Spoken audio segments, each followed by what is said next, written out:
अचानक कैरव के सामने संजय का एक ऐसा सच आने वाला है जिसे जानने के बाद वह तुरंत अभीरा को कॉल करेगा।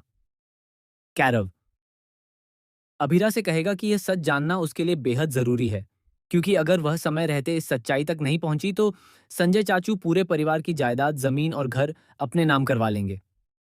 यह सुनकर अभीरा पहली बार संजय का असली चेहरा देखेगी।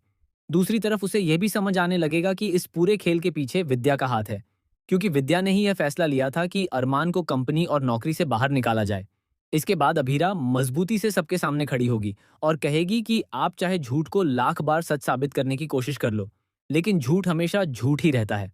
झूठ की बुनियाद पर ना कोई रिश्ता टिक सकता है और ना ही कोई बिजनेस खड़ा हो सकता है।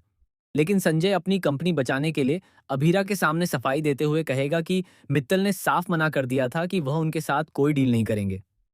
उसने बहुत मुश्किल से उन्हें मनाया है और इसी वजह से कंपनी बच पाई है।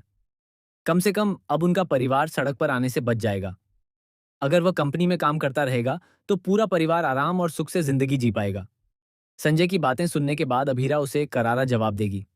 वह कहेगी कि उन्हें किसी झूठ के सहारे सुखी जीवन नहीं चाहिए, बल्कि अपने दम पर खड़ा होना है।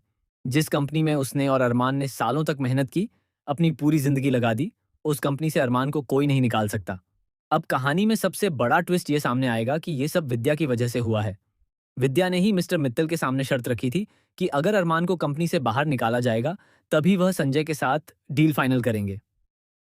दरअसल विद्या को लगता था कि अगर अरमान फिर से वकालत शुरू करेगा, तो वह धीरे धीरे अभीरा से दूर हो जाएगा। वहीं अभीरा भी अपने काम और गैराज में व्यस्त हो जाएगी। इसी सोच के साथ विद्या ने यह पूरा खेल रचा, लेकिन अब उसका सच सबके